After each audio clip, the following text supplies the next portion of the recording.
Welcome, my friends, to the Sage of Quay Radio Hour, your home for free and critical thinking, and I'm your host, Mike Williams. Tonight, my friend and colleague Sofia Smallstorm returns to the show. Sofia will explain how things we cannot see, like frequencies, can be very harmful to us. We also discuss the temptation and lure of technology and the impacts on humanity. And so, without further ado, here's the show with Sofia. Well, Sofia, welcome back to another show, and we're going to cover your August-September 2017 newsletter. It's a very interesting newsletter. Sometimes there are things that you can't see that do harm you. And, the old adage is if you can't see it, don't worry about it type of thing. Well, we're going to talk about if you can't see it, there are things out there that can harm you. And the newsletter kicks off with Marie Curie. Is that how we pronounce her name? Yeah, unless you want to give her Polish name, Skłodowska. I don't think I'm even saying it right. So what was the intent of the newsletter to kick it off? It starts off with Fairy Glow. What does that mean? Mike, this is a double issue that I wrote because to contain everything in a single issue was too much. And I had to really dive deep into understanding what radiation is. I mean, we all know that radiation is bad, X-rays are bad, backscatter machines are bad, nuclear devices are bad, but we don't really know, many of us, what radiation, what is it? What is it? What is it? Right? Right. Well, we talked about this before we got started, and it's a very elusive term. Well, it's a very large term. I mean, the dictionary definition of radiation is the act of spreading outward from a central source, like she radiated joy or she radiated beauty. The opposite is true. People who radiate nastiness, they have a horrible kind of energy field and you don't want to go near them. You don't want to have anything to do with them. Well, in biology, it's the spread of a group of organisms into new habitats. In medicine, it's the treatment of a disease, especially cancer, by exposure to a radioactive substance. Now, this brings us to the word radioactive, which we also know is bad with a capital B, right? Right. So I went to Marie Curie's writings. I had seen a film on Turner Classic Movies called Marie Curie, and it was from 1940-something, early 40s. It starred Greer Garson. And Greer Garson had been very fascinated with Marie Curie's life. And I found the movie very, very interesting. I then wondered, of course, well, how closely did it follow Marie Curie's real experience? But Marie and her husband, Pierre, who was actually into another topic of research, and he left it to join her in her incredibly arduous quest to isolate what it was in pitchblende that was so radioactive. Now, pitchblende is a rock. It's an ore. Actually, pitchblende is a big mix of lots of different metals and materials, and it's very dense. And Marie Curie was looking for whatever it was in pitchblende that made it so radioactive. And she writes, I found, as I expected, that minerals of uranium and thorium are radioactive. This is what they already knew. But to my great astonishment, I discovered that some are much more active than the oxides of uranium and thorium which they contain. A specimen of pitchblende, which is an oxide of uranium ore, was found to be 4 times more active than oxide of uranium itself. How could an ore containing many substances which I had proved inactive be more active than the active substances of which it was formed? So by active, she means radioactive. She means that these substances they're unstable and they give off particles. And that's what radiation is in this context. There are elements on this earth that are, fundamentally in the class of metals, and they are not stable elements. They're constantly giving off particles that are even subatomic particles. So she says here, the answer came to me immediately. The ore, pitchblende, must contain a substance more radioactive than uranium and thorium, and this substance must necessarily be a chemical element as yet unknown. Moreover, it can exist in the pitchblende only in small quantities, else it would not have escaped the many analyses of this ore. But on the other hand, it must possess intense radioactivity since it produces such remarkable effects. And that's when she began trying to isolate this unknown element from pitchblende. And she used chemistry for that. She used her husband as well. And they were given by the university in Paris a very, crude workshop. They were in that place for years and years and years. And they were isolating this thing. And they used tons and tons of pitchblende ore that was considered a waste. They had obtained it from the Austrian government. The uranium had already been extracted out of it, and still it was radioactive. And I found it very interesting that the transport of these tons of pitchblende that Marie and Pierre labored over, tons, literally tons, was paid for. The transportation benefactor was Baron Edmund de Rothschild. Yeah, go figure. Now, Sofia, this was over 100 and something years ago, too, right? I want the audience to kind of get context. This isn't 50 years ago or 60 years ago. When was Marie Curie doing this work? She was doing this in 1897, the late 1890s, yeah, I believe. That's when she started to study the compounds of uranium. See, they had already discovered Wilhelm Röntgen. I think that's how you say it. I tried. The German physicist in 1895 discovered X-rays. And I'm going to read from my newsletter. The discovery of X-rays in 1895 by the German physicist Wilhelm Röntgen freaked out the world. He sent electric current through a cathode ray tube containing low-pressure gas, and the tube glowed. In addition, even when covered with black paper, the tube sent its rays out such that a glowing greenish light showed up on a nearby screen. Röntgen discovered that the rays would make shadowy shapes of solid objects on film, and they could pass through human flesh, leaving bones visible.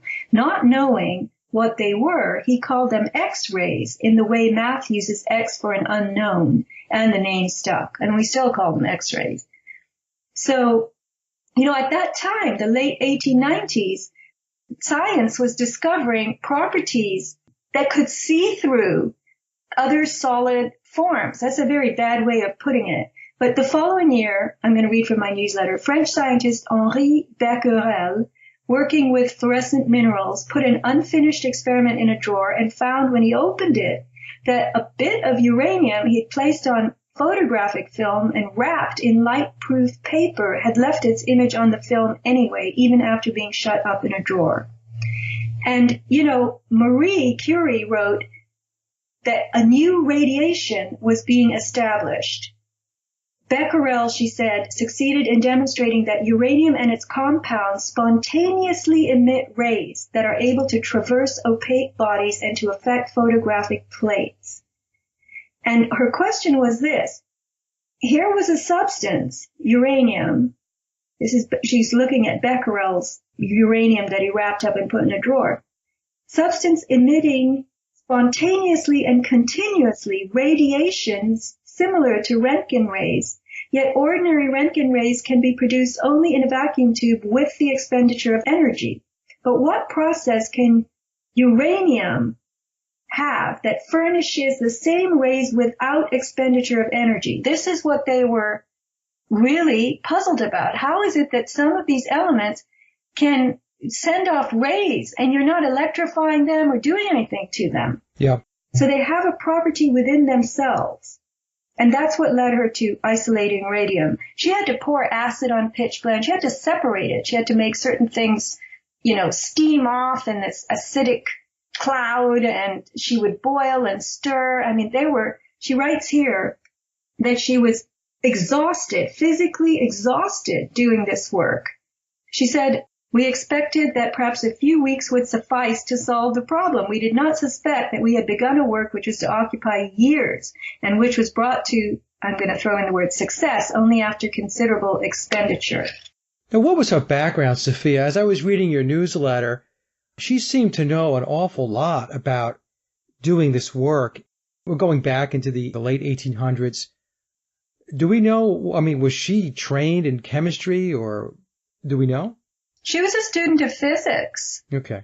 She had to learn all about chemistry in order to break apart this pitch blende, which you can just, it's this amalgam of many, many different elements. And my theory is that nature takes its dangerous elements and it binds them up deep inside rocks in places where biology can't go. It's saving us from these radiations, as Marie Curie called them. She was doing very dangerous work, though, unbeknownst to her, right? I mean, she really didn't understand that she was damaging herself very badly as she was doing this work as well, right? No, she in the end, we have to say that she isolated 1/10 of 1 gram of radium, 1/10 of 1 gram from, I think it was 4 to 7 tons of pitch blende. She worked with 20-kilo batches, she and her husband, and they stirred and stirred. I mean, it was like a witch's brew. And she said I'm trying to find the spot where she says she was the School of Physics could give us no suitable premises. But for lack of anything better, the director permitted us to use an abandoned shed which had been in service as a dissecting room of the School of Medicine. Its glass roof did not afford complete shelter against rain. The heat was suffocating in summer, and the bitter cold of winter was only a little lessened by the iron stove. There was no question of obtaining the needed proper apparatus in common use by chemists. We simply had some old pine wood tables with furnaces and gas burners. We had to use the adjoining yard for those of our chemical operations that produced irritating gases. Even the gas often filled our shed. With this equipment, we entered on our exhausting work. It was in this miserable old shed that we passed the best and happiest years of our life, devoting entire days to our work. Often I had to prepare lunch in the shed around all the radioactive stuff. Wow. So as not to interrupt some particularly important operations. Sometimes I had to spend a whole day mixing a boiling mass with a heavy iron rod nearly as large as myself. I would be broken with fatigue at the day's end. On other days, the work would be a most minute and delicate fractional crystallization in the effort to concentrate the radium. So she writes here, one of our joys was to go into our workroom at night. We then perceived on all sides the feebly luminous silhouettes of the bottle or capsules containing our products. It was really a lovely sight and one always new to us. The glowing tubes looked like faint fairy lights. Why was she doing the work? I mean, was it just out of sheer curiosity because she was intrepid? Or was it because somebody like the Rothschilds had sent her off to go work on something that could be used for other reasons down the road? Mike, I don't know the answer to that question. People who are dedicated, I've been labeled dedicated myself, although I consider myself a dabbler. Marie Curie was no dabbler. She was dabbling deep into vats of boiling, foaming stuff. And she was really, really hell-bent on finding out what is so radioactive in this pitch blende that I can't find. And she had to find it. And when she did, 1/10 of a gram, it started as radium chloride, and then they had to get rid of the chloride part. And, so when you break these molecules apart, you have to really be creative. And she developed these horrible burns on her hands, and She would go to her physician and show him, and he warned her that she might be courting cancer.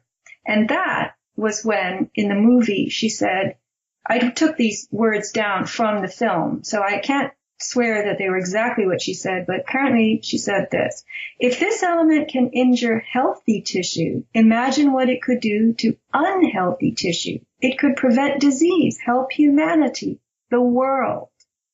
And in the end, she died of aplastic anemia, which is a form of cancer. It's when your bone marrow just shuts down basically on you, and you can't produce any kind of viable blood cells. You can't produce white cells, red cells, platelets. You just can't, your blood just doesn't happen anymore. It's kind of a weird logic for somebody who is so bright, if the quote is true and accurate, by saying, hey, look what it can do to healthy tissue. Imagine what it can do to unhealthy tissue, right? So, I mean, that was kind of weird to me when I read that, because your first inclination would be, well, if it's damaging healthy tissue, you probably should stay away from it.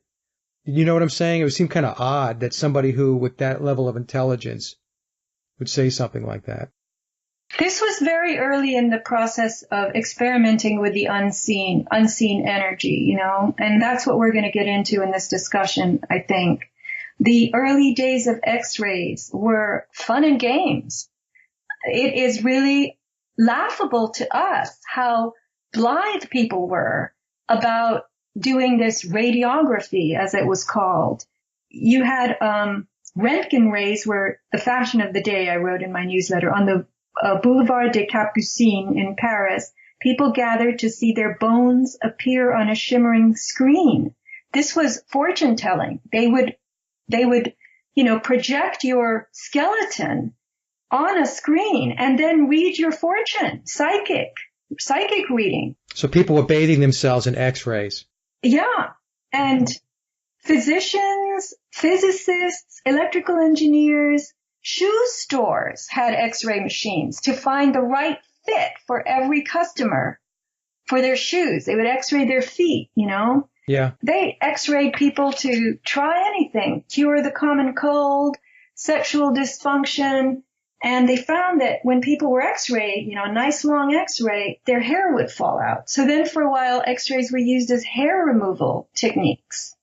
This is comically horrifying to us. But at that time, they didn't know anything.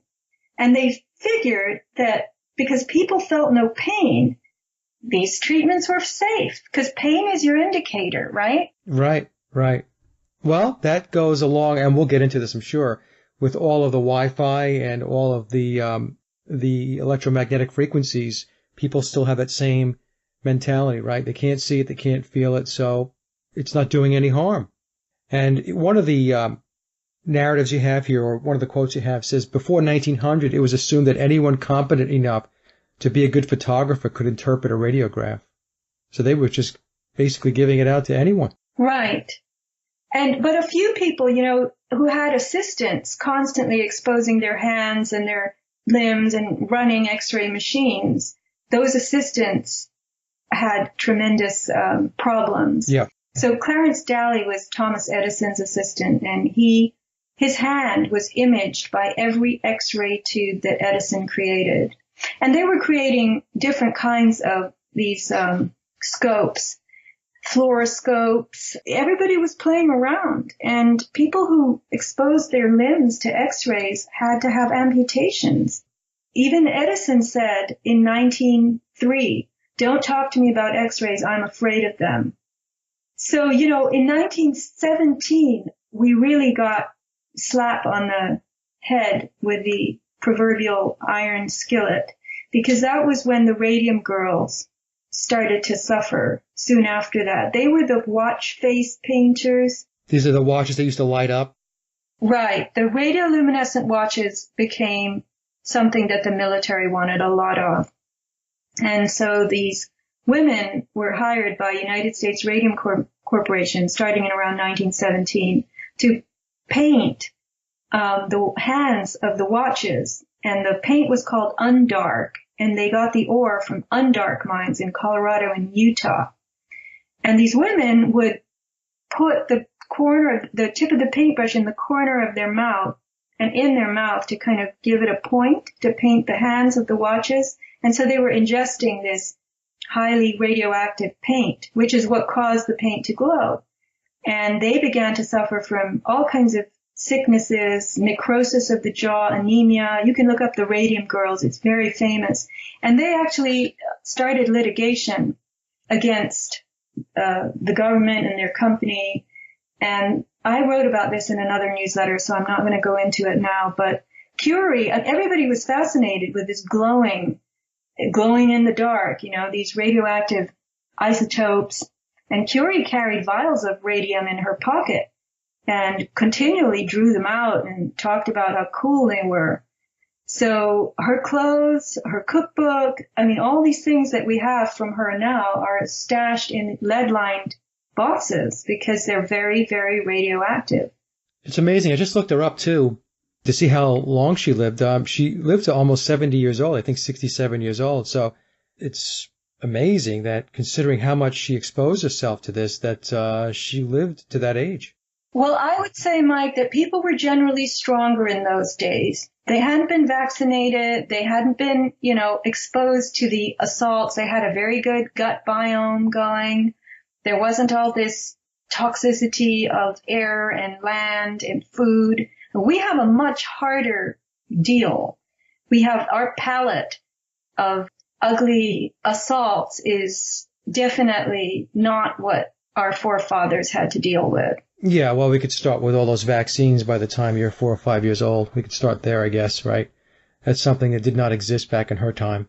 Marie mentioned rays that were indirectly accessible. We can't see these rays. We have to find them by way of apparatuses. What's the plural of that? Machines. And she talked about the spectrum. Now, we're very familiar with two parts of the spectrum, what she called the luminous spectrum, which is the visible spectrum, and the spectrum of sound waves, that auditory sound that we hear.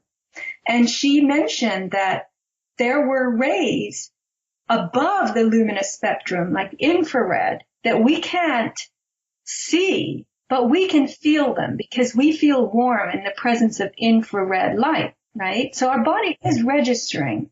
Also with sound, there is ultrasound and infrasound on either side of the auditory spectrum.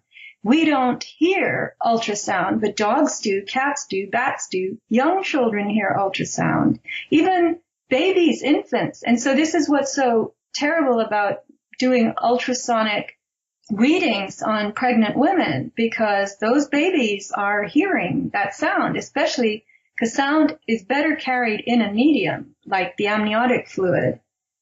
And then there's infrasound. Infrasound is on the low end of the auditory spectrum. So the human auditory spectrum is 20 hertz at the bottom to 20,000 or so at the top. But under 20 is infrasound. And I had my own experience with what I believe was infrasound, but I'll let you talk because I'm doing too much talking. So I thought the same thing about the ultrasounds that women have when they're pregnant. And when I read your newsletter, I thought to myself, well, this is probably not a good thing to be doing, but then the people that are performing these tests and such in the hospitals and so on, they're completely unaware. They just look at it as some advanced technology, but I don't know. I could be wrong, but when I read your newsletter, I started to question it.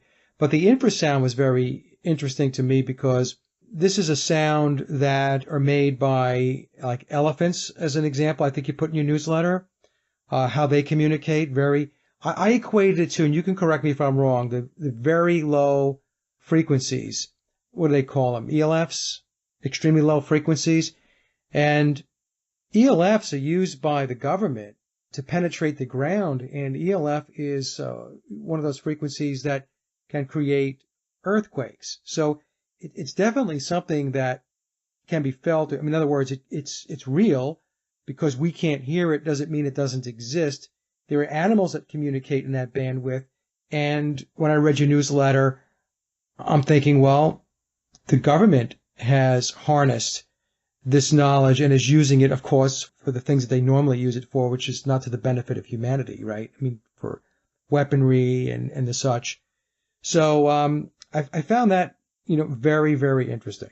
Apparently, there was is a scientist, Catherine Payne from Cornell University, and she, in 1990, was studying elephants with a couple of other scientists, and she discovered that when she was near the elephant cage in the zoo, she could feel this shuddering in the air, but there was no sound going on. She just could feel it. And she also had felt the same thing years before when she was standing near an organ, meaning, the musical instrument. And she writes here, I realized that I was feeling the organ's lowest notes better than I was hearing them. This led me to guess that elephants might be making sounds too deep for me to hear. And she was, I think, the first one to really notice this infrasonic communication among elephants. Infrasound travels very far. Low frequency sound travels very far. So she believed that elephants were using these deep, powerful calls to coordinate mating and ranging behavior over long distances. I think there's infrasound, Mike, in all kinds of different situations, like explosions, volcanic eruptions, and infrasound really causes our bodies to feel out of sorts, and it can end up being very damaging if it's amplified. So remember the Twin Towers? Remember all that footage of those people racing away, and how panicked they were? And I think on some level they were also racing away from the source of this infrasound, not just the explosions themselves, but the vibration that is so unsettling to the body. So I was looking up infrasound on the internet, and there is this YouTube video titled "The Coolest Thing Sound Waves Can Do." And it explains that the resonant frequency of the human eyeball is 19 hertz. So if you create infrasound at that vibration, that oscillation, 19 hertz, you will damage vision. And if you amplify that, you will disrupt breathing, and if you shoot this frequency through the ground, your skeleton will vibrate and you will feel joint pain. So the more, when we look at a waveform, there are two ways you can modulate waves. There's amplitude modulation and frequency modulation. And this is effectively AM and FM for our radio signals. This is, you have AM stations and FM stations. So amplitude is the height of the wave, and frequency is the concentration of the squiggles. I am fascinated by how machines using transducers can change the amplitude and the frequency of waves. And then you have a decoder on the other side, a receiver, that takes those signals and reconverts them into auditory frequencies and frequencies that our senses can perceive. So this is basically the world of radio works like this. You have a signal issued from the radio station that is, the waveform is changed and we don't hear it. But then we have our receiver, which collects that waveform, receives it, and decodes it so that we do hear it. So man has used machines to alter waveforms to facilitate whatever our lives. And I interviewed Janice Barcelo. This is a good interview. You can hear it on my podcast page. But she mentioned that frequencies that are in nature are within biological tolerances. And I would add that when they're not, they're hidden away. People like being around whales and dolphins because they have such healing energies, and they're using communication methods that we can't hear. They're using infrasound, whales, and ultrasound as well. But when you end up really tweaking beyond what nature does, what animals do, then you start harming biological life. And that's the direction we've gone in. Yeah, well, that was my point before, that we're taking this knowledge, and I say we, not you and I, obviously, but those that like to control, and, they're using it for purposes that are damaging. It's like they are distorting nature and elements of nature so that they can turn everything upside down on its head. You were talking about before, Sofia, too, about feeling these infrasound frequencies. And when you were speaking, I was thinking, well, when you go to a concert, like a rock concert, you can feel what you think is bass, but it's just vibrating through your body. When you're driving and these kids have these cars and they have this big booming bass and everything is vibrating. Their car is shaking. Your car is vibrating. To me, maybe that's another example of that type of frequency that is permeating human society. like I said, as you're going through this, I'm thinking of ways that these discoveries and this knowledge is being applied. And obviously I'm not coming up with good applications. I'm coming up with things that aren't so positive, but in any case. Let me then take us into this discussion of transduction. So the process of changing energy from one form to another is called transduction. And I'm going to read from my newsletter because it's better said there. We take so many of our devices for granted that we don't realize that physical quantities like energy in its various forms, including light, sound, motion, are being mechanically converted into signals and then unconverted by all our machines. Transduction goes on in motors, antennas, disc, read and write heads, sensors of all kinds, loudspeakers, headsets, lamps, lighting equipment, LEDs, cathode ray tubes, radio receivers, and transmitters. There are different types of transducers and highly specialized ones for industry, which include electroacoustic transducers that employ crystals. Now this is the key, Mike, the crystal, the world of crystals. Here's where it gets dicey for biology. Our bodies contain and use crystals for electrical and energy-making purposes. Our bodies are used to experiencing and running frequencies and voltage that you could call natural, mellow, mild, or low. Now, these are my words. However, in mechanics, electronics, high-tech, technological industries of various kinds, those frequencies and that voltage, it's not natural, mellow, mild, or low, right? Right. How do you know the little portable flicker lighter that you have for your gas grill for barbecuing? Yeah. Well, how does that work? By pressing on that switch, you're squeezing a crystal inside the thing, and the crystal is basically flexing, becoming deformed, and that causes voltage to be generated. This is the piezoelectric effect. So the crystal, you squeeze this crystal by putting pressure on it. Now, what we have to remember is that pressure and frequency are the same thing. Frequency equals mechanical force equals pressure. So when you put pressure on a crystal in the lighter, the crystal goes, ow! And it makes this nice spark for you, and then you light your grill. When we create voltages and frequencies with these transducers and the machines that they're in, we run into trouble because we are now dealing with voltages and frequencies. We're making them and receiving them. Granted, we are receiving them by way of our machines, but they don't mix with biology. And we are full of crystalline materials.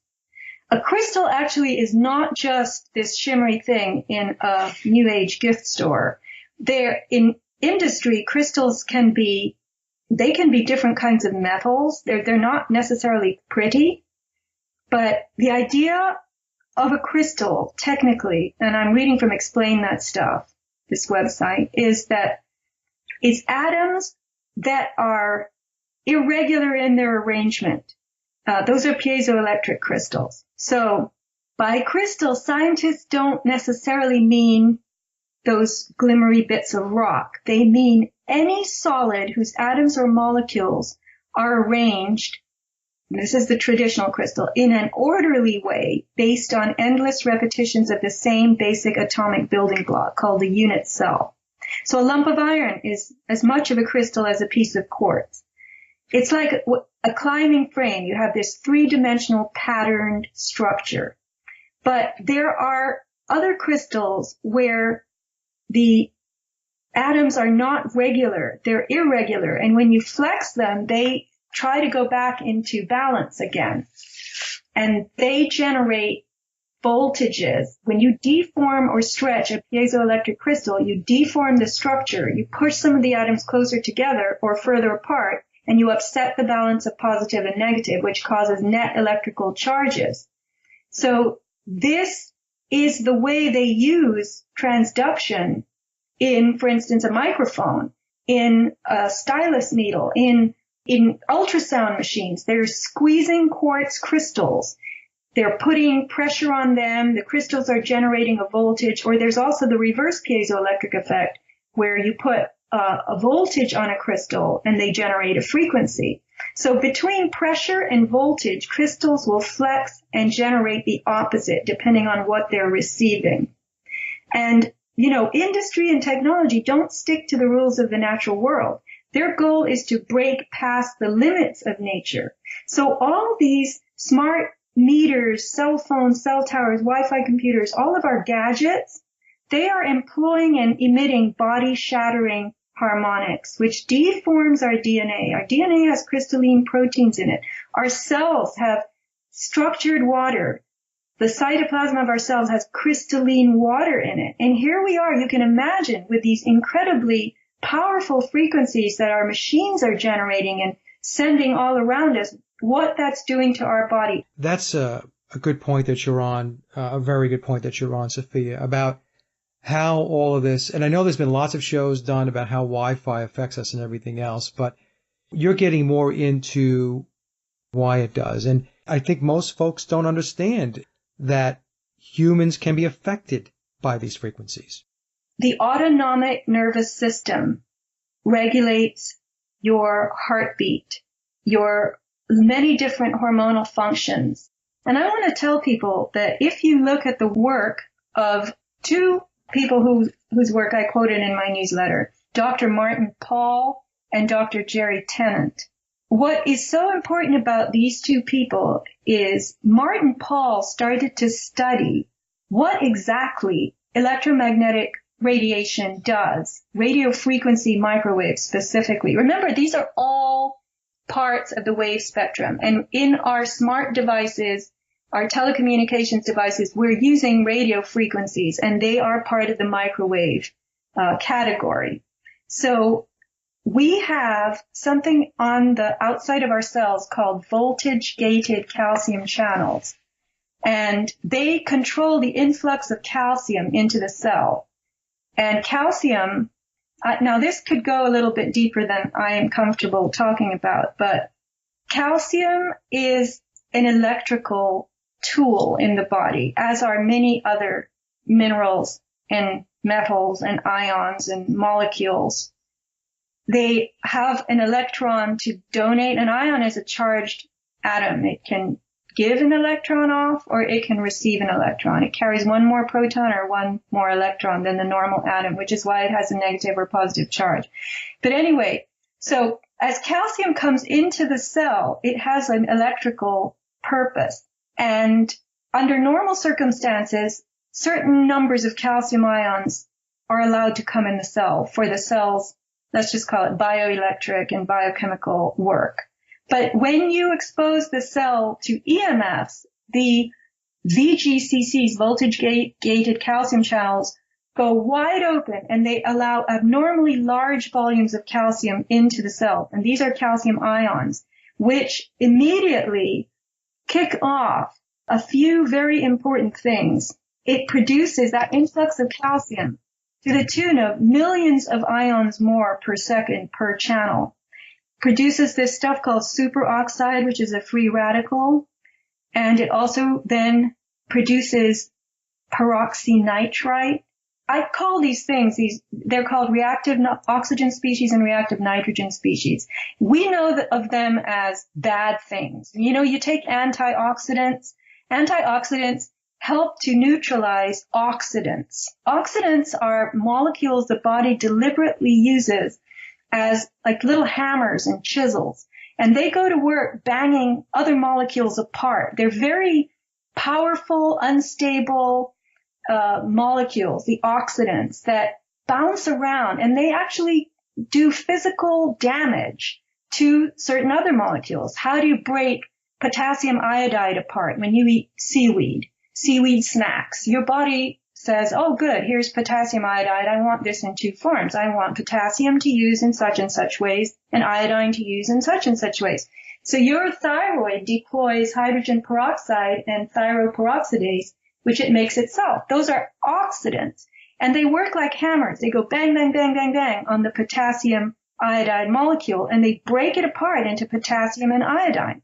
So when you have too many little hammer type molecules, oxidants in your body, they're rattling around and they're hurting your body. They're hurting your own organic good material. They're not just doing their jobs of destruction that they are supposed to do biologically, but they're starting to hurt you. And so when you are exposed to EMFs, the parts of your body that are extremely reactive are your sinoatrial node in the heart, the SA node and the AV node. They control your heart rate. And your brain cells are also very, very reactive. They have tons of voltage-gated calcium channels. You know, we started with Marie Curie and radiation, and now we're talking about sound frequencies and the such. And what we're talking about is that you have these invisible rays. You can't see them. And again, folks, if you can't see something, it doesn't mean that it's not there, and it doesn't mean it can't hurt you. So, I mean, that's the thread here, and that's why things like Wi-Fi, EMF, especially this 5G. Now, with 5G technology, they're able to direct that frequency with 5G very specifically. That's why along your roads there are going to be multiple 5G transmitters in order to be able to deliver that technology. But the thing with 5G is it's very, very direct. It's the way it's able to focus the frequency. So, you know, this stuff is not science fiction anymore, Sophia. I mean, we are here. We're here. Well, what I'd like to remind people of is the fact that we have a body that's electric. It's electrical. What is pH? I'm going to take us to the work of Dr. Jerry Tennant. He was actually an ophthalmologist who became very ill himself, and then he had to start studying body electricity. This was obviously his dharma, his path was not to do ophthalmology, but to do this kind of electrical inquiry and come up with ways not only to heal himself, but to help others. So Tennant explains, and I thought this is a very interesting take, that pH, the relative acidity or alkalinity of a substance, is actually voltage in a liquid. So if cells have to run at a pH between 7.35 and 7.45, you're really reading the amount of voltage that they require. And cells need the pH environment has to be negative 20 to negative 25 millivolts. That's 7.35 to 7.45 pH. But when they're doing repairs or healing, cells need double that. They need negative 50 millivolts because they're using more electrons for repair. So in biology, what is happening? Cells are drinking electrons out of a nano battery that they contain that is repacked for them with more electrons by the mitochondria in the nucleus. So they're saying, hi, I need to do this such and such work. Just for maintenance, they need negative 20 to negative 25 millivolts. So they're saying to the ATP molecules, give me electrons. I need to keep this voltage going. Keep this voltage going. But when they're doing repairs, or big work, they need double those electrons. So Tennant began to realize that for cells to keep renewing themselves, now remember, he also brings up that your cells have to replenish. You have to get new cells. And I've heard this from other people, and I haven't known exactly how to place it, but he set it out again in this little interview he did with Dr. Mercola that I'm referring to in my newsletter. So your body is constantly wearing itself out and having to remake itself. You get new cones in the macula of your eye every 2 days, the lining of your gut every 3 days. The skin, our external organ that covers us, is 6 weeks old. The liver is 8 weeks old. Nervous system is 8 months old. And chronic disease occurs when you lose the ability to make fresh cells that work properly. And then he talks about battery packs, which I never really knew at all. And he says that our body has 4 major battery systems in it. Now, what do batteries do? They give electricity. They're portable electric generators, right? So he tells us, now this, because it's one of my favorite subjects, I loved hearing it. The muscles are piezoelectric. So that means they have crystals in them. And when you engage them, when you squeeze them, when you contract your muscle, when you stand up, when you walk, when you play tennis, you are actually squeezing these crystals and they're generating voltage. And that's the work you're doing. So he says to recharge the muscle battery pack, all you need to do is move and exercise. That's why movement is so crucial. That's why people die when they're too bedridden, right? They start expiring. You have to keep moving. Everything in the body is electric. The cells are always wanting electrons. The mitochondria are always trying to find electrons to put in the ATP so that the cells can use those little batteries. Then the cells themselves in their layers are battery packs. And he says, Dr. Tennant, that each stack of muscles is connected. Apparently, maybe it's through acupuncture meridians or some electrical channel in the body to nearby organs. Now, this is his theory. He says, together the muscles stack, layers and layers of muscles that are this muscle battery pack, and the surrounding fascia. Fascia is that membrane. It's that whitish, when you cut meat, you see it. It's a semiconductor, he says. It's a metabolic molecule designed to move electrons. And he says that the fascia and the muscles together serve as the wiring system for your body, and they carry voltage from the muscle battery as you move to the fascia to the whatever organ they're connected to.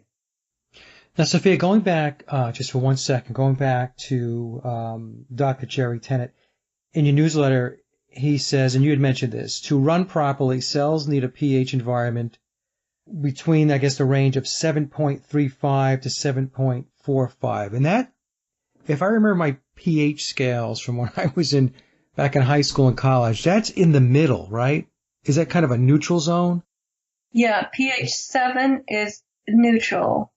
And I think that they need to be slightly alkaline. So up is alkaline and low is acid. The body has to be slightly alkaline, which is why 7.35, 7.45, that's not acid. If it was 6.75 or something, it would be acid. So 7's right in the middle. Okay. And when you have too much expiration, when your cells are electron deficient, they become acidic. That's when they become tired. So what you're really saying, if he's correct, and he's saying that pH is voltage in a liquid, you need 7.35, 7.45. You need negative 20 to negative 25 millivolts. Now we say negative. I should have really said minus. Minus means the presence of electrons. So when the cells are healing, they need a slightly higher pH. They need to be even more alkaline. Yeah, it's interesting. The reason why this kind of just clicked with me is because the big push with drinking soda, as an example, right? That is acidic.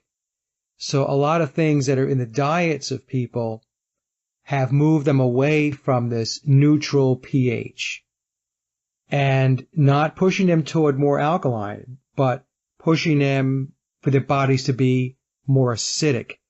And that, of course, is going to create all kinds of unhealthy responses from the body. And I have read, I don't know, folks, if this is true. I've done some research into it, but that cancer does not like a body that is more alkaline. That's right, because the alkalinity, if this is correct by Dr. Tennant, that it's pH is voltage in a liquid, then the body has too much energy and the body is able to battle the cancer more effectively when it's alkaline than when it's pH. As far as the soda thing goes, Mike, I know that things like apple cider vinegar are good for you, and that's an acid. Vinegar is acidic.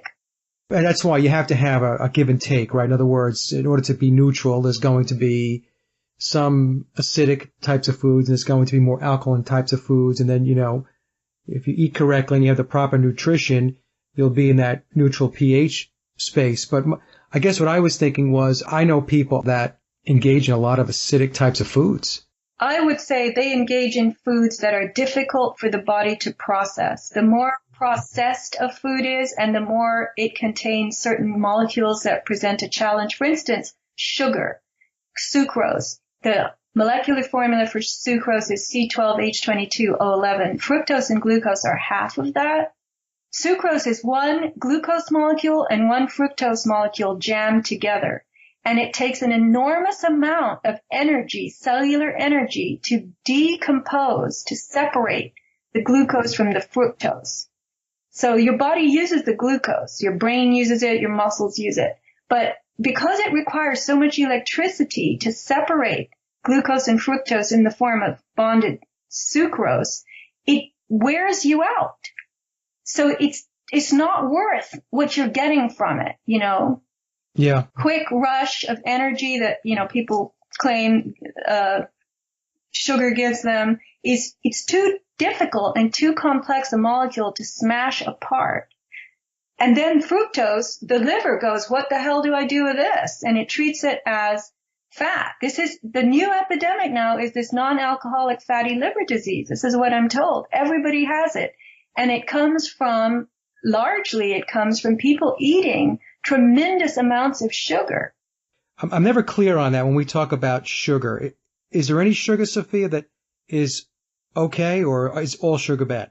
No, I think sugar, my personal feeling is that we do well when we get certain types of complex carbohydrates that are used. They take a long time to process in their natural form, not in the form of, you know, pizza crust, white flour and pasta and cookies and that kind of thing. But carbohydrates in natural forms are, I think, pretty easily, especially if you're very active.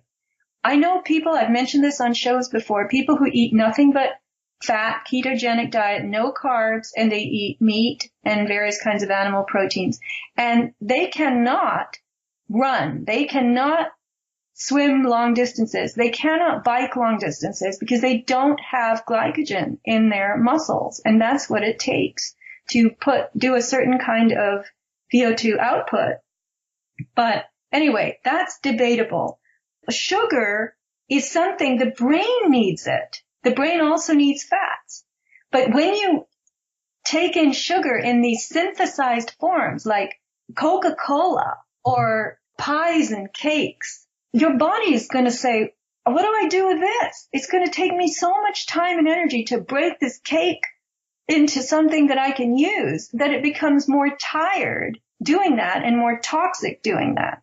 So that's where I think those kinds of very processed food, because it takes the body so long to separate them, and then half of what it is all these additives and dyes. I mean, look at the dyes in orange soda and these things that I see kids on the beach, and they're sitting there with these cups of stuff that's blue and green and yellow and pink. How could that be good for you? And the body is just, you know, bewildered at what it has to do to process this stuff.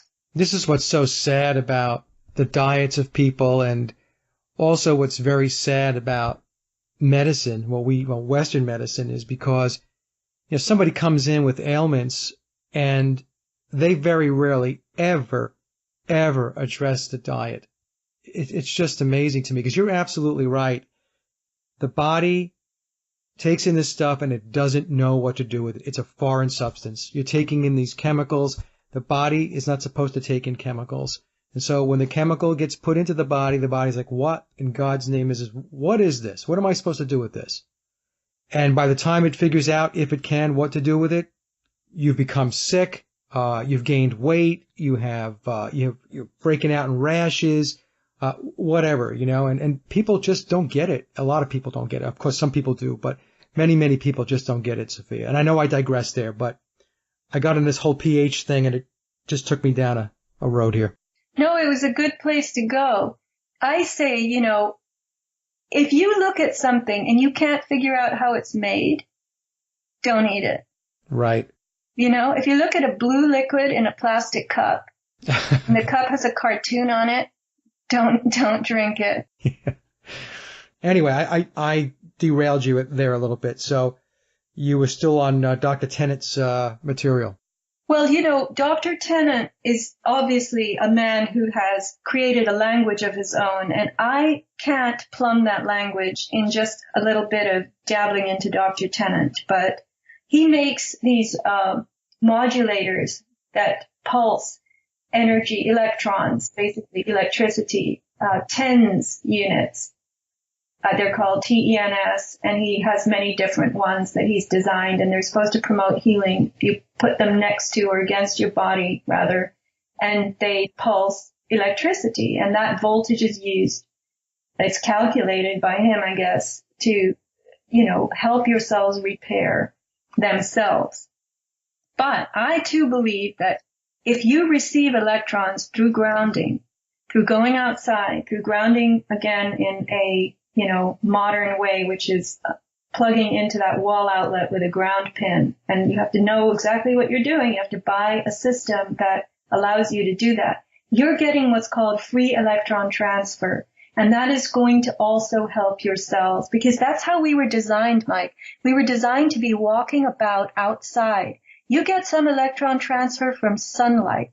You get electron transfer from falling water, rain, waterfalls, ocean waves, flowing rivers. This is why people like to go to those places. They like to stand by a waterfall. They like to walk on the beach and listen to the ocean crashing around them. And, this source of free electrons is gone from our modern lives. We are sitting inside with, look at you, with headphones, guitars hung on the wall, a black t-shirt. Please, why aren't you outside? Where are you? Under an oak tree? I'm grounding. I'm upstairs and I'm grounding while I do this interview. I am grounding. I'm getting free electron transfer. I'm going to shut off my video camera. But really, we have to supply our body with what it needs. Otherwise, it's going to fall behind. And then we're going to become old and tired and crotchety, and our systems are going to start failing. And what happens in the body is it sacrifices secondary, tertiary systems, organs, structures, the health of those cells, because it wants, of paramount importance, is to keep the brain, the heart, and the lungs going.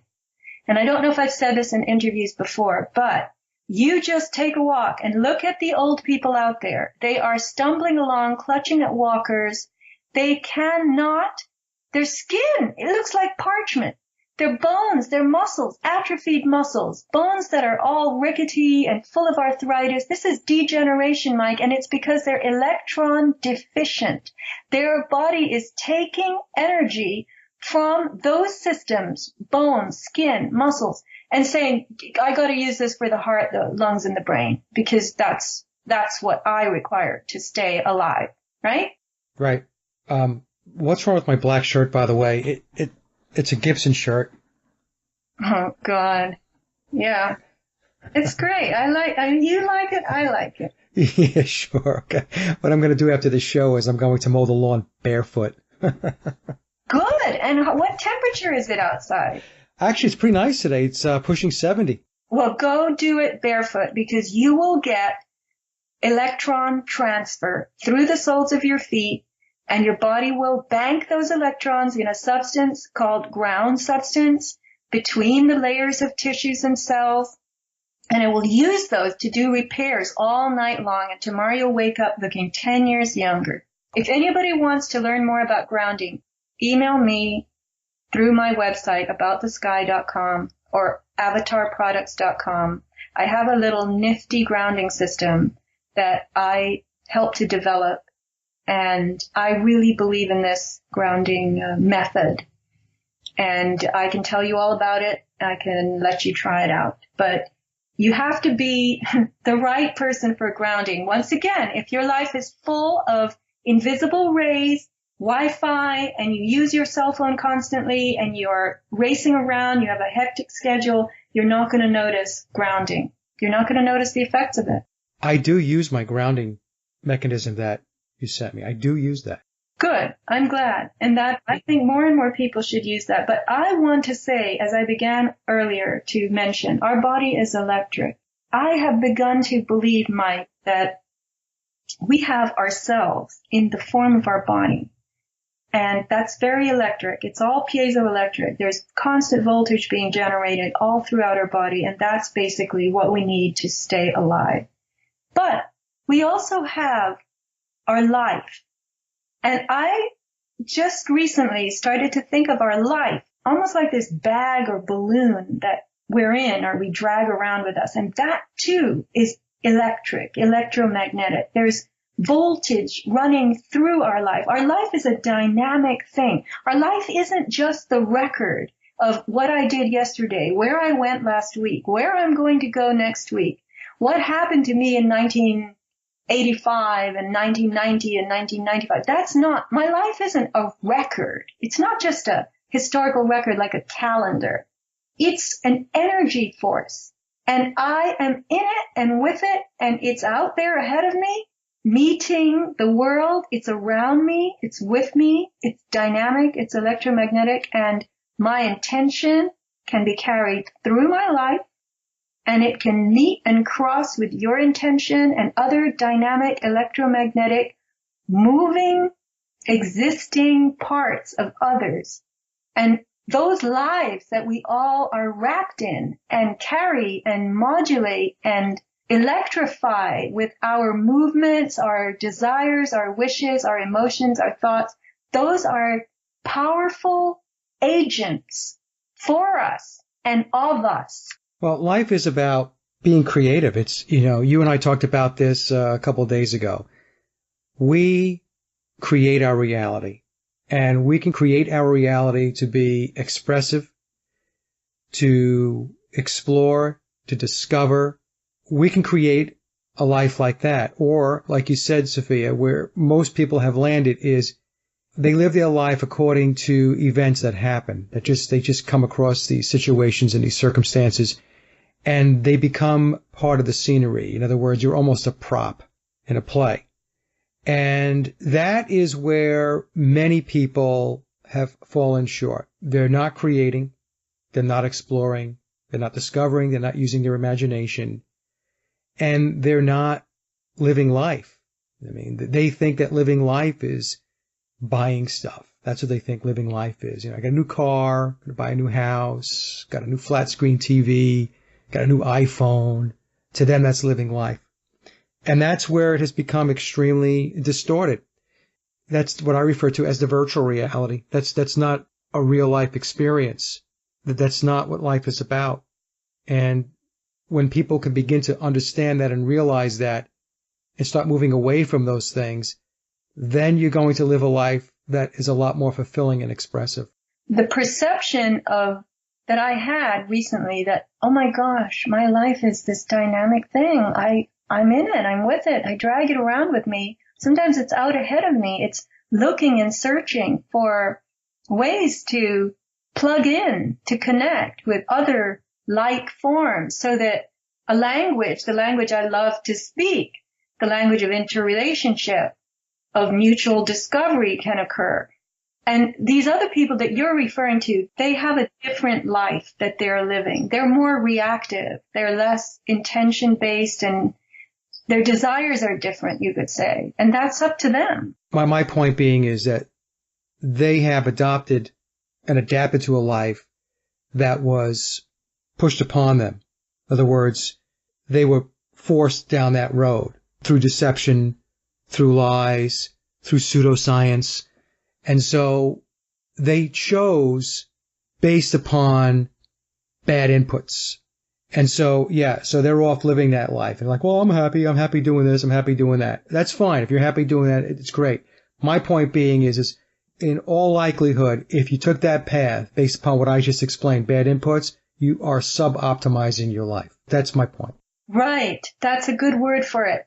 The inputs, as you call them, or the things that they are receiving and allowing into their existence are not permitting them to function in an optimal way. And they're not having the range of electrical experience and electrical potential that others are seeking who try to avoid contact with and influence from these inputs, as you call them. Yeah, that's my point. I'm not trying to pick on anybody. It's just that, and I'm not saying people are lazy or, that they don't have any motivation or drive. A big part of it is that the environment, the artificial environment has been all set up, and through the lies and the deception, as I mentioned before, they are led to believe that this is what life is about. This is what existence is about. This is what success is about. This is what being a human is all about. He who has the most toys wins, right? That's a very materialistic mindset, especially in the West, especially here in the United States. So anyway, I'll get off my high horse. As we were talking about this, those are the thoughts that crossed my mind. Did you read the coyote story I sent you? No, not yet. Oh my God. Oh, wait. I did read the coyote story. That's the one you sent to me on Skype? Yes. This was posted by someone in our neighborhood, and I want you to comment on it, given what you just said. This morning before daylight, this happened a couple of days ago in my neck of the woods. Somebody posted this. I don't know who. This morning before daylight, my black lab, Jack, was making a fuss on my upstairs balcony. He usually lets me know if there's something out back in the forest. I went to the balcony and heard squeaking noises. It went on for a minute or so. I grabbed my flashlight to see a coyote running around with one of Jack's toys. He was throwing it into the air and playing like a dog in the park. As it got lighter, I saw that there were two of them, two coyotes. Later, I went down the hill and retrieved the black penguin toy. I mentioned it to my neighbor, and he said he heard it too and saw my flashlight following the coyote. Around 10 a.m., there was another coyote in the same area looking around. Did he come back to see what happened to the black penguin? So now here you have coyotes who are totally wild, and they, in the darkness, come to the proximity of somebody's house and find a black squeaky toy. And they start playing with it, tossing it in the air, catching it, and making it squeak. And then another one of them comes later in the day. Where's the squeaky toy? Yeah. This is an example of even wild animals are enthralled by these modern toys. It's a novelty, Mike. Here's the lab in the darkness of 6 a.m. on the deck, barking and going, hey, they're playing with my toy. Yeah. And the coyotes are having a blast. They in a few seconds, they learned how to toss this thing in the air and make it squeak when they caught it. Yeah. To me, it's a fascinating little tale. I mean, the news went around the coyote hood that there's a black penguin squeaky toy over at that house. Go and play with it. Yeah, he went back home. He's like, hey, I found the inner world. It's like the new iPhone. Quick, line up. It's got toys and all kinds of stuff. Well, I mean, it's a good analogy, to go back to what we were talking about before with humans, new toys, new gadgets. It's enticing. People like that stuff. I mean, I have to admit, I like electronics, but I don't go crazy with the stuff. But I like it. There's something that draws me to it. I don't know what that is. I don't think anybody's impervious to it. Remember when we talked about the Piraha? Sure. Right. And then they were taken. I forgot. Oh God, I can't believe I forgot the gentleman's name. He took them into a city. Was it New York? Dan Everett, the linguistics guy. Yes, he took them into Sao Paulo. Right. So they had never seen anything, even remotely close to something like the city. And they became very attracted to it, right? Very curious about it, very wide-eyed about it. So it's the same type of thing. Yeah, he took them to Sao Paulo, a little gaggle of Piraha, maybe 3 or 4 of them. I think they were all males. And they walked across the street. They had no idea what to do with cars. I mean, they were frozen, deer in headlights, and cars were blaring at them. And he took them into some stores, and they couldn't get over how nicely scented and made up the women were. And then the next thing they wanted him to buy them cologne and sandals and white slacks and white shirts. Well, see, so there's something very alluring about the way things have been set up, Sophia. That's why, when I take a look at what goes on in the world, that there's something supernatural about the construct. because you could take people like the Piraha who are very happy with where they are at, very happy with their life, their existence, and you can take them from there and you can move them into this reality over here, and there's something very, very alluring about it. I mean, it's something that they're attracted to it. So I don't know, it's a very powerful force is all I can say. Well, Mike, let me throw a couple of questions at you. I find that people, wherever they are fascinated when another person has taken 1 + 1 and made 2. So if you take some natural forms and you strap them together or you make something out of something, I think there's an appreciation for that in the human brain. We really like to see and know about and play with and use what other people have created. And we like doing that ourselves, but we're very fascinated when somebody else makes something that we haven't thought of, right? Right. Call it invention.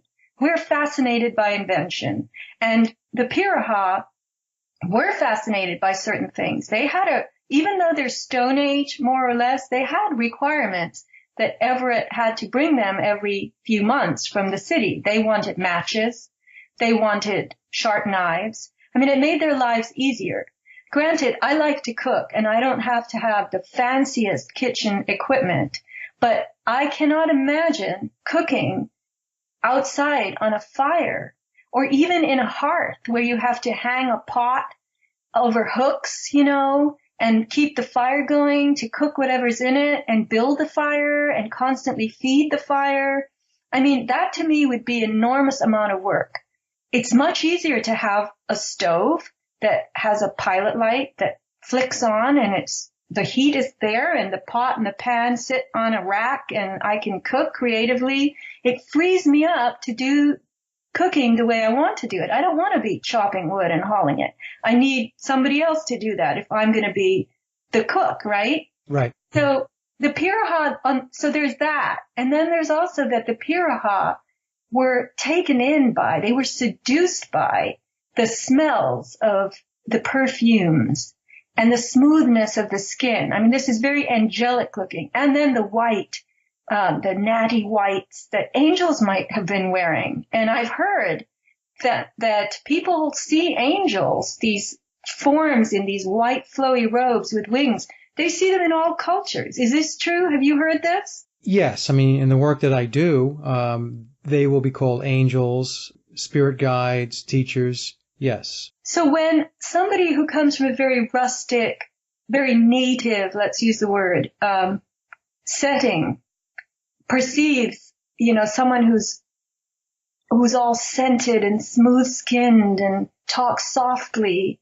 and there's music playing in the background of this environment that they're in, and they have white flowy clothing on, they might perceive them as some form of angel. And so they want to also have cologne and white slacks and a white shirt and angel sandals, right? I don't know. I'm just asking you.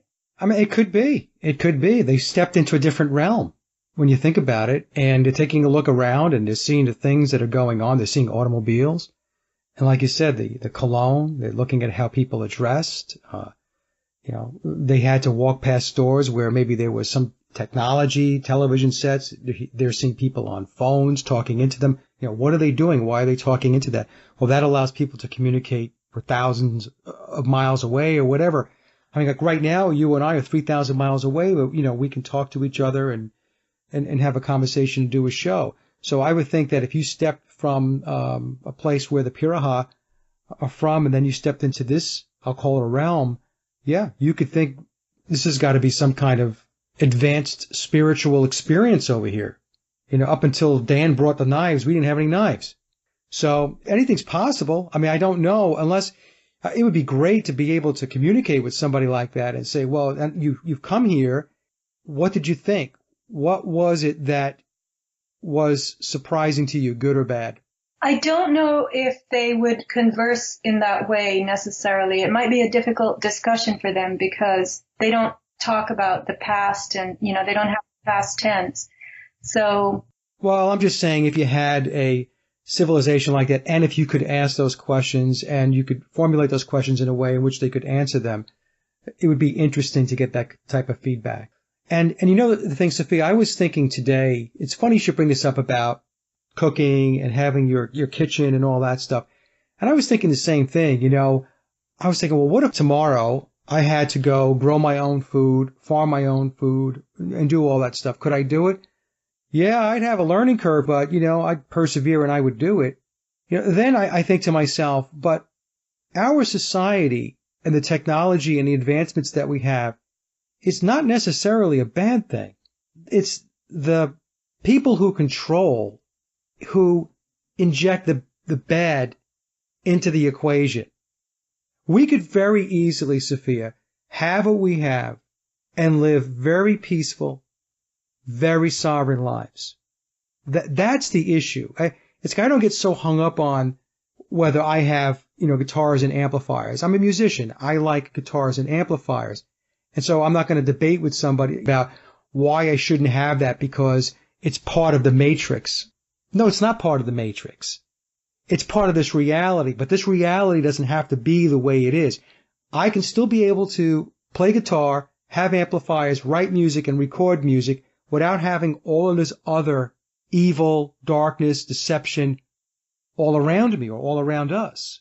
Well, what you're saying is that you have a love for creating music and manipulating notes so that you can make more and more music, make it louder and softer, save it in the form of a recording, and you are appreciating the technologies that mankind has developed for purposes of doing more with music. So you have transducers, ultrasonic elements in your microphones and your, elements that create amplitude, modulation in your technological apparatuses. What's the plural of that? Apparatus? I don't know.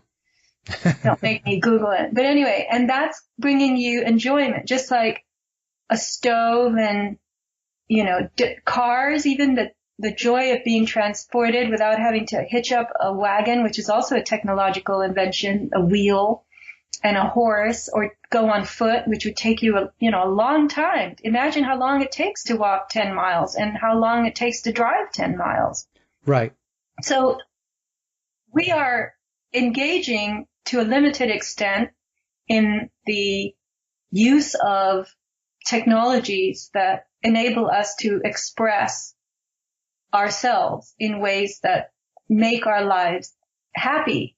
And when you see, when you go downtown, and remember that song, Halston, Gucci, Fiorucci, it was some disco song, but you go somewhere where you're surrounded by Halston, Gucci, Fiorucci, and malls and flashing lights, and you're in an altered reality. It's very sensorially stimulating, and your senses are trying to take all this in, and it is like what you say, it's transcendent. You have transcended into a place that you never had any experience of. You didn't know a place like this could exist. You're in a different realm, a different dimension. I mean, that's how they're probably looking at it. Right. And they have to figure out that, wait a minute, this is the same dimension. It's just had the introduction of a lot of different mechanical things that have changed the speed of things, the perception of things, the experience of things. And that's what our world is today. Our world is flooded with mechanical, technological additions that have changed our experience and our perceptions in ways that aren't necessarily good.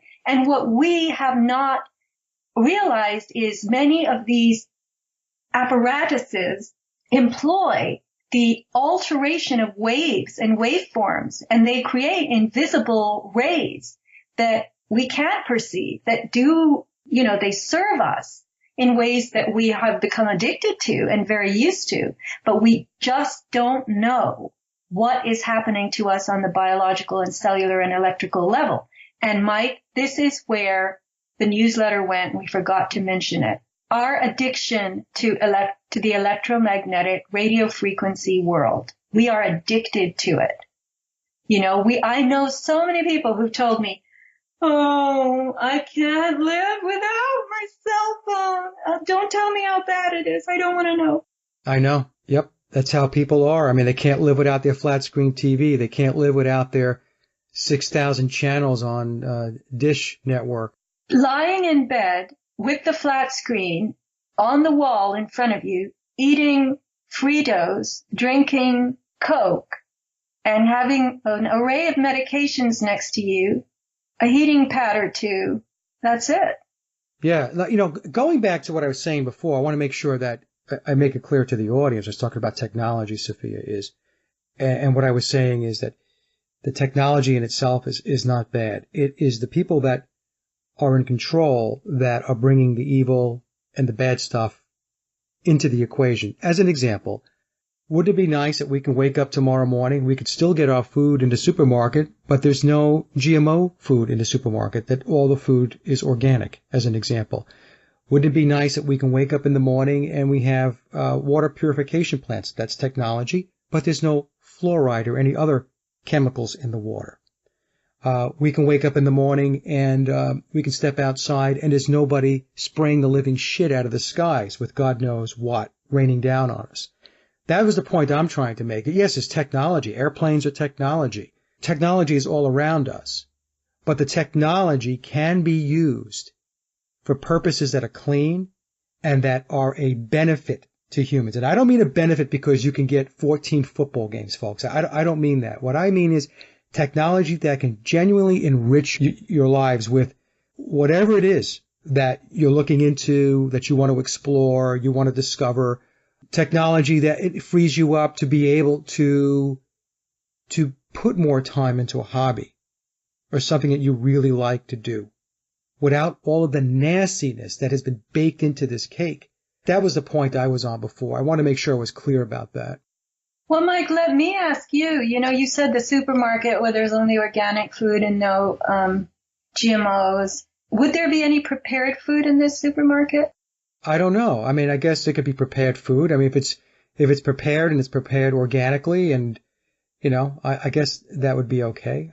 I know that the segue into healthier stuff, I don't believe it's going to really happen in any great way here. We're going to be seduced, by, like, I saw a giant semi pass me for a grocery store and it was emblazoned in it had the biggest painting, photographic looking illustration on the side of the apples and oranges, and it said Albertsons organic produce. I mean, it was as big as the truck, this advertisement. And I'm thinking they want to drag everyone in there thinking they're good, and they're still selling bleach and toxic detergents and cleansers and prepared food in cans that's full of terrible stuff and food liners in their whatever. You know what I'm saying? Yeah, no, I know exactly what you're saying. And one of the things, too, is, one of the ways that you can clear this up, and I'm not saying it's going to happen overnight, is that they always blame the consumer. They always blame the end user on things like plastic, as an example, right? It's your fault and it's my fault that there's plastic in the world. No, it's not. I didn't make the plastic. I'm not putting stuff in plastic containers. Okay?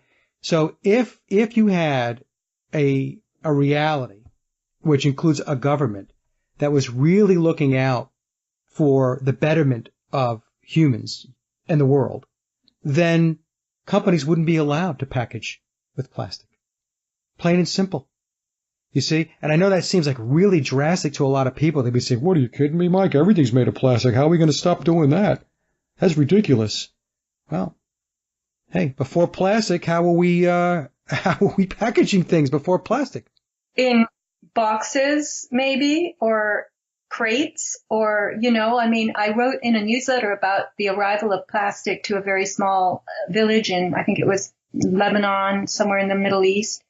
And they had used for many, many years this big, heavy earthen jug to carry water from the well into the house. And one day it broke. And, it was devastating for the family because this thing had been in the family for decades and it was precious to them. And it also held a lot of water, but it was extremely heavy. And there was the day that I'm just going on memory now, that some guy from some faraway place rode into the village, and he had a donkey, and it had baskets on either side, and they were full of plastic jugs and plastic containers. And the village was excited beyond description, because now they could carry water without a big addition of, clay. It was much easier, and when you dropped it, it didn't break. And they became plastic converts pretty much overnight. They couldn't have enough plastic. Yeah, but to solve the problem, you have to push the problem back on the people or the entities creating the problem. You see? And I understand, they show up with plastic and everybody's like, oh, this is great. This is so much more convenient. It's better. But also, people are completely unaware of the repercussions. As an example, I think you and I talked about this at a show, maybe going back 2 years ago or so, where the plastics are in the oceans, right? They're in the ocean. They're killing everything. I know. Right. It's terrible, Mike. Right. That's my point. My point being is that people don't know about that. They don't see all the garbage sitting in the oceans, contaminating everything. So I guess I'll get off my high horse here. But what I'm saying is that we are always blamed for whatever the woes are. And my take on it is, well, you need to start at the source. Who's making this stuff? Who's creating this stuff? And push it back on them and say, no more of that stuff. Or if you're going to make stuff like that, it has got to be safe for the environment. It has to be safe for animals. It has to be safe for human beings. Period. I don't want to hear anything else out of your mouth. I don't want to hear about how much it's going to cost. I don't want to hear about your profits and all that crap. Go back to the table and go figure it out. The reason why they're doing all this, the reason why they're using plastic is because, well, it's cheap and they make more money. You see? So the whole thing is geared toward a system of commerce. And, you and I have talked about this many times. It's all about profit. It's all about greed. Not a care in the world about how it affects Mother Earth or how it affects you or me or our pets or anything. It's just, I don't know. To me, it's a disgrace. And if we really want to fix things, we've got to go back to the people that are creating the problem. Right, but you also have to remove the consumer demand for something, and there is a consumer demand for this. The other day I was at the pool, where I've resumed going now that our weather is turning colder. By the way, we had 100 degrees last week, 60-something degrees this week, and I cannot stay warm enough. My toes are freezing. The drop doesn't give you any time to adjust. You had to adjust to 100. You couldn't take enough clothes off, right, and enough fans. Same here, Sophia. Now it's 60 and I can't handle it. But anyway, so there's a woman and she's there, watching her kid in swim lessons, and she's got the Southern California all decked out, nail polish and sandals, and she has a big Starbucks cup, a really big one, and it has something in it. I don't know what. And I thought, well, she must have stopped at Starbucks and come here with that, because I'm sure she didn't bring that Starbucks cup from home to the pool, filled from whatever she put in it at home. And I was thinking, when was the last time I went to Starbucks and bought a drink and carried it around with me for the next half hour? I cannot even remember. I don't think I've ever done that.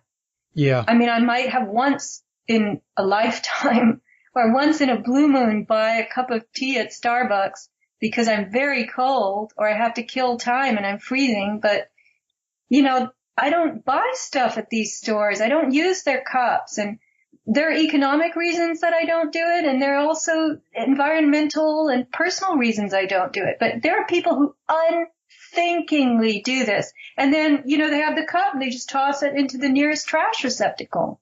Right. Well, that's it. You said there's the demand, but also these companies, these corporations create the demand. They create it. The thing is, we have no real humanitarian governance in place whatsoever. None whatsoever. We are at the bottom of the pyramid.